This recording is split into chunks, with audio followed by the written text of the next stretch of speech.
Hi girls and guys, we have got a different car on the channel today.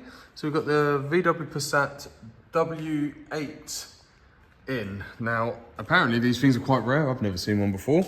But what is it in for? It is in for a wheel bearing. Near side front, it sounds like a cement mixer and is not good. Now, the reason why I'm doing this video is I'm happy to because this bolt has come out. I've already undone it first. So I'm gonna pop both arms out. So we're already having a good day. Now, got a massive H17 bolt for the hub nut. These are a press-in wheel bearing, so let's get all of this out. So now we've got that annoying top bolt out, let's give it all the dackers and get that out. And I forgot to record. So obviously this juicy bolt come out, nice and easy. The track rod end, 113mm at the top, and then you've got this didgeridoo at the side.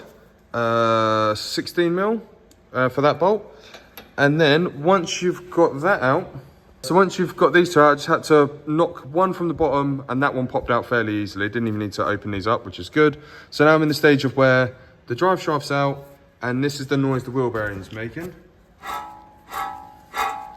Sounds like a cement mixer. There's no play in the bearing at all, but sounds grindy. Now, I've only got two bolts, two nuts for these lower arms here. What I've forgotten to do is disconnect the ABS sensor, which is here. I'm gonna have to chase that wire, which goes through the hub, which makes it more annoying, and then into the car somewhere. So I didn't get this bit on camera, but the new wheel bearing's in. Let's see where we've had to press it in. Now, as crazy as this seems, believe it or not, the wheel bearing doesn't have a circlip to hold it in. There's no groove, there's no clip, there's nothing. It is literally just a full-on press bearing.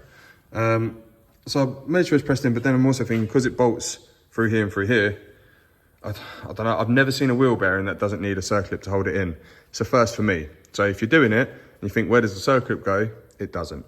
So I also looked on technical info on it, and yeah, they're not a press-in bearing. They're not a circlipped bearing. It freaks me out a little bit. But either way, that's all in. I've done the two 18s up at the bottom, drive shafts back in, two upper arms are in with a bit of lube, and we've got to chuck that bolt through there. And oh, this unplugged. So there's a grommet, not a Wallace, but a grommet.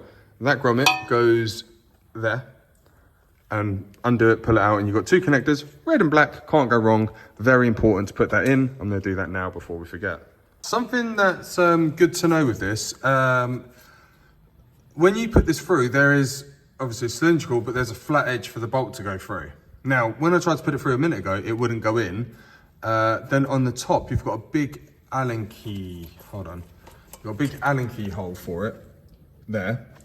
And what you can actually do is put your big old Allen key in and turn it to line it up so you can get the top pinch bolt through. So, serves a weird purpose. Bit pointless because it could have just been, well, no, I suppose not really pointless. Just a bit weird. So there you go, that's on. So that bolt is in, as much grease and lube as you can physically get. The two bottom bolts are tight, just to tighten this one and this one. This caliper, and then tighten that one to 1 billion Newton meters apparently. Okay, brake calipers on, they're tight. What I was gonna say is there's actually 4 pads. You've got 1, 2, 3, 4. Madness on the front. And this bolt is double F with a few more Fs and T, and I've also marked it up as well to make sure. Everything's all paint marked up at the top and at the sides and at the bottom. We are on the purple paint pen now. So this is actually done. Now put the wheel on and get it ready for a road test. Back down to the ground, wheels torqued up, everything's all good.